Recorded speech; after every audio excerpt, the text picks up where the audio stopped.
At least 2,000 people are now confirmed dead in Friday's massive earthquake in Myanmar and Thailand. The tremor on March 28 reached many areas, including the northern and central regions of Thailand, as well as Bangkok. Joining us now to share her experience is Annabelle Daokaewann, who has lived in Thailand for more than 4 decades. Annabelle, thanks for joining us today. Thank you for inviting me, Mai. First of all, how would you describe this earthquake? Sa tagal mo na sa Thailand, nakaranas ka na ba ng ganito? Can you share with us your story? Hindi pa. This is the first time that I have experienced it so far. Okay, I've been here for 45 years, and this is so scary because it never happened when I was still here in Thailand. And it's like, it's the kind of feeling that you will, oh, am I going to die now? It's like, it's everything else is moving, and it's the kind of feeling that you want to run for your life right away. Yes. And that's what we did. That's what we did. Yes. Yeah. Yes, it's more frightening also for people in tall buildings because they really felt the tremor. Ang dami namin nakita sa mga video on social media. Gaano kataas kayo when the quake happened, and for how long was the shaking? You know what? It was a blessing in disguise. During that day, I was representing our travel agency all around the holidays. And as a board of director of Thai travel agents, we were having a meeting with the Haikou Tourism Organization in China. We were on the 7th floor. And the meeting ended at about 12 something. And then we went down for lunch on the ground floor. It was a blessing in disguise because earthquake started like about 1:30. And I was already sipping my cup of tea. And then all of a sudden, I like, oh my God, I felt dizzy. And then I asked my friends, how do you feel? And then they all of a sudden, everybody else saw the table was swaying. Then one of them said, earthquake. So everybody else ran out, scampered out, and then we looked for an open air space outside the hotel building. It was a hotel, and 2 buildings are very high. It consists of one hotel and residences, but the same owner. But they have this big open space in between, which was lucky. And it's about 30 floor high. Could you imagine? If we were, even though we were on the 7th floor, and it so happened that the earthquake came, we would run and scamper for our lives in this staircase. But for how many minutes could we do that? Because we're not experienced. Meaning we've not experienced it in our lives, and we don't know how to go about it. But the hotel staff were very good in evacuating the guests and the clients, and they led us right away to the open air space. I mean, this way, ma'am, this way, ma'am. So everybody else were running after our lives, and so it was like, oh my God, this has never happened to me before. 45 years in Thailand, and I was so scared. And then when we were outside, it happened like, a couple of minutes. We were outside, we were looking at the two buildings, and it was swaying like softly. And then one of them said, let's run further because, it might crash down.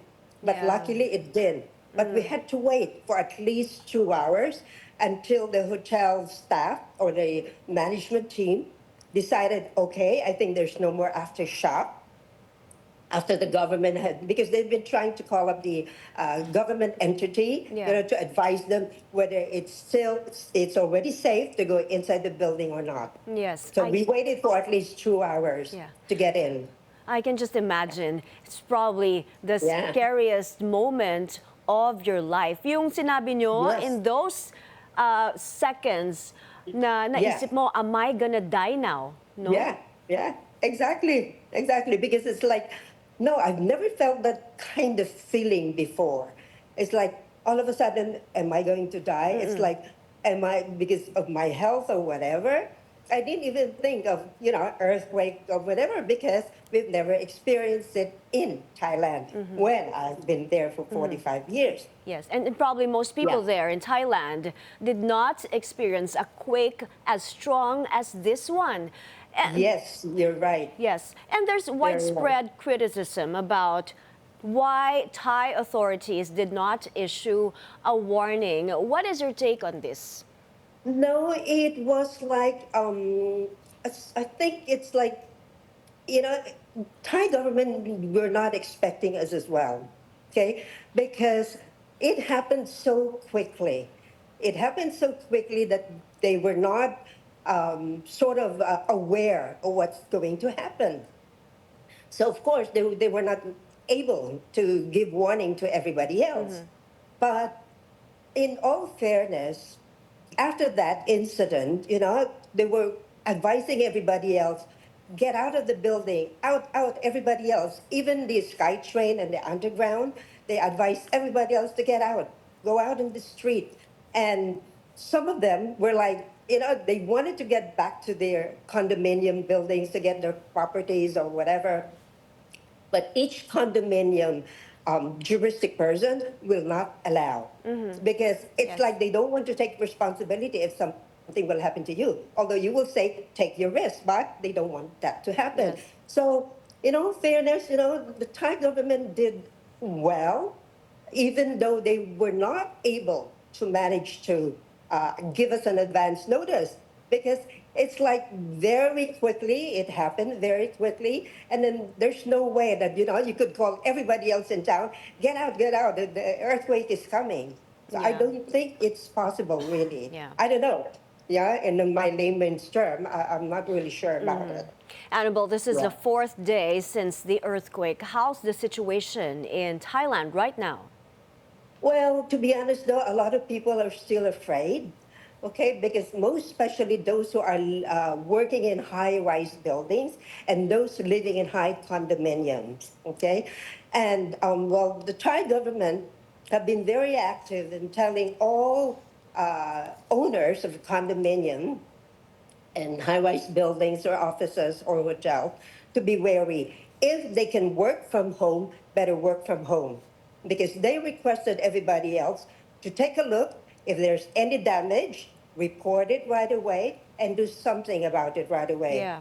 So, for an example, my son lives at a very high condominium, 2 twin towers. I think it's about more than 30 something building.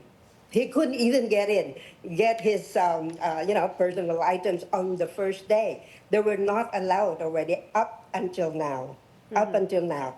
Yes. But the good thing though is the management of that condominium gave them opportunity or the benefits of staying in hotels free of charge because it's not like it's their fault. It's not their fault, but nobody else's fault. It's natural, but they still managed to offer something to them, which made them feel good about it. Yeah. Yes, and we understand safety checks still Yeah. need to be done 4 days Yeah. after the earthquake, right? Especially on these tall buildings and all the infrastructure. And as we speak, rescue and recovery efforts Right. are still ongoing. Yes, yes. Especially with the under construction building that collapsed. Um, a lot of agencies or even volunteers try to help to look for the casualties. And it's so sad because I think it's more than 100 casualties already. And up until now, they're still looking for more bodies. Yeah, Okay, we but pray. at least, it's like helping everybody else, a lot of volunteers. And I think even volunteers from other countries as well, other government as well, Yes. try to help. Yes. We're praying for everyone's safety. Thank you Yes. for joining us today, Annabelle Daokaewann. Stay safe. Okay, thank you.